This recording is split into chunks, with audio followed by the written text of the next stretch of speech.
కూర వండామని ఫ్రిడ్జ్ చూస్తే అందులో ఏ కూరగాయలు లేవండి. ఏవో 2, 3 మిగిలాయి. ఇప్పుడు ఈ మిగిలిన కూరగాయలతో క్యారెట్, బంగాళదుంప, ఉల్లిపాయ, క్యాబేజీ వీటితో ఒక మంచి కర్రీ చూపిస్తాను మీకు చూడండి.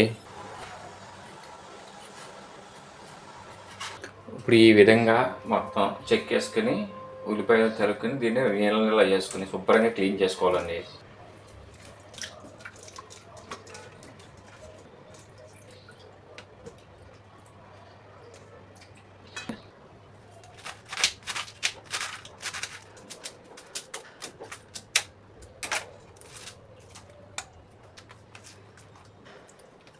అన్నీ కూడా ఈ విధంగా మనం కట్ చేసుకుని రెడీ చేసుకోవాలండి. ఉల్లిపాయ, క్యారెట్, బంగాళదుంప, క్యాబేజీ, పచ్చిమిర్చి.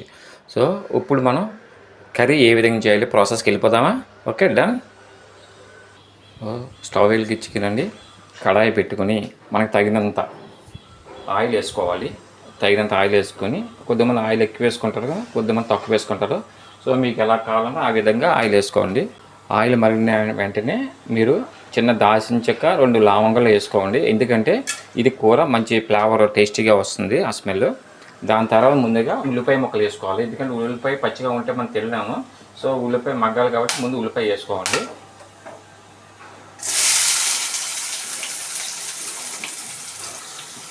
సో ఈ విధంగా వేసుకున్న తర్వాత ఇది కొద్దిగా బాగా మగ్గాలి. మగ్గిన తర్వాత మిగతా ఐటమ్స్ ఏమేలో నేను చెప్తాను మీకు. ఇప్పుడు ఉల్లిపాయ మగ్గింది కదా, ఇప్పుడు మనం తర్వాత క్యారెట్ ముక్కలు వేసుకోవాలి. క్యారెట్ ముక్కలు కొద్దిగా మగ్గిన తర్వాత నెక్స్ట్ ఏం చేయాలో చెప్తాను మీకు. ఇప్పుడు బంగాళదుంపలు వేసుకోవాలి. అలాగే పచ్చిమిరపకాయలు తరిగినాం కదా, అవి కూడా వేసుకోండి. వేసుకొని శుభ్రంగా కలపండి. ఇది ఇలా కలిపి బాగా మగ్గాలి. ఎందుకంటే తర్వాత నీళ్ళు మనం ఎక్కువ వేయకూడదు. నీళ్ళు ఎక్కువ వేసుకుంటే కర్రీలో టేస్ట్ పోతుంది. దానికోసం ఏంటంటే ఇంట్లోనే బాగా కొద్దిగా మనం మగ్గే వరకు దీన్ని ఉంచుకోవాలి. అలాగే కరివేపాకు కూడా వేసుకోవాలండి. కరివేపాకు చాలామంది పిల్లలు తినరు. కరివేపాకు చాలా మంచిది కంటికి. అందుకోసం కరివేపాకు పిల్లలు చాలామంది తినకపోతే బయట పాడేస్తుంటారు. అందుకోసం ఏం చేస్తారంటే కరివేపాకుని శుభ్రంగా చిన్న చిన్న పీసుల కింద చేసేసేసి ఇలాగా తురుము కింద ఇలా వేస్తారనుకుంటే ఇది కర్రీలో కలిసిపోతుంది. పిల్లలందరూ కూడా తింటారు. కంటికి చాలా మంచిది మనకి ఇది. ఇప్పుడు ఏం చేస్తారంటే ఇప్పుడు కొద్దిగా ఉప్పు వేయండి.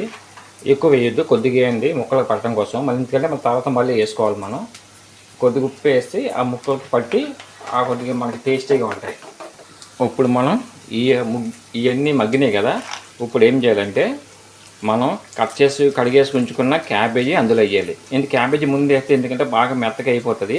మెత్తగా అయిపోతే మనకి టేస్ట్ ఉండదు కర్రీ.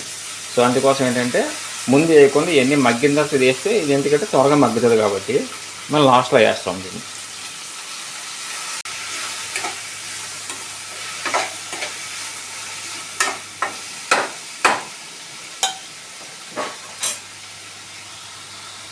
ఇప్పుడు ఏమిటంటే సిమ్లో పెట్టేసుకుని కొద్దిసేపు మూత పెట్టేసి దీనికి మగ్గనిద్దాం. మూత పెడితే ఏంటంటే ఆవిరి బయటకు వెళ్ళిపోకుండా త్వరగా మగ్గుతాయి, మెత్తగా అవుతాయి అన్నమాట. మూత తీసి చూసుకుందాం మనం. చూసారు కదా బాగా మగ్గినాయి. తగినంత పసుపు వేసుకోవాలి. అలాగే తగినంత కారం వేసుకోండి. ఆల్రెడీ పచ్చిమిరపకాయ ముక్కలు వేసాం కాబట్టి మనం చూసుకోండి కారం ఎక్కువ అయిపోకుండా. కారం పసుపు వేసుగా కొద్దిగా మగ్గింది కదా మనకి. ఇప్పుడు మనం తగిన నీళ్ళు ఎన్ని కావాలో చూసుకోండి. ఉడకగా సరిపోతే మాత్రమే వేయండి. ఎక్కువ నీళ్ళు వేస్తే మనకి కూరలో ఉన్న రుచి అంతా పోతుంది, అది నీళ్ళలాగా అయిపోతుంది. సో అందుకోసం తగిన నీళ్ళు మనకి ఎన్ని కావాలో అంత మాత్రమే వేయండి ఉడకడానికి. ఒకసారి చూసుకోండి. నీళ్ళు వేసిన తర్వాత ఒకసారి కింద మీద కలిపి చూస్తే ఓకే. లైట్గా ముక్కలు ములిగితే చాలా మనకి, ఫుల్గా అవసరం లేదు. లైట్గా ముక్కలు ములిగితే ఆ మూత పెడితే ఆ ఆవిరికి అది ఉడికిపోతుంది కూర.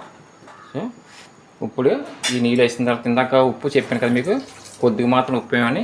మిగతా ఉప్పు కూడా ఇప్పుడు ఎంత కావాలో మనకి సరిపోయేంత ఇప్పుడు మనం వేసుకోవాలి. సో ఒకసారి ఉడికిన తర్వాత కావాలంటే ఉప్పు చూసుకుని సరిపోతే మళ్ళీ అప్పుడు వేసుకోవచ్చు. ముందే ఎక్కువ వేసుకోవద్దు. అలాగే ఇప్పుడు నేను మూత పెడుతున్నాను. మూత పెట్టి ఉడికిన తర్వాత మధ్యలో ఉడికిన తర్వాత మనం తీసి మళ్ళీ దీంట్లో మనం మసాలాది వేసుకోవాలి. అది ఎలాగో చూపిస్తాను. ఓకే, ఉడికిపోయింది ఆల్మోస్ట్ అండి. సో ఇప్పుడు మనం ఏంటంటే కొద్దిగా మసాలా వేయాలి.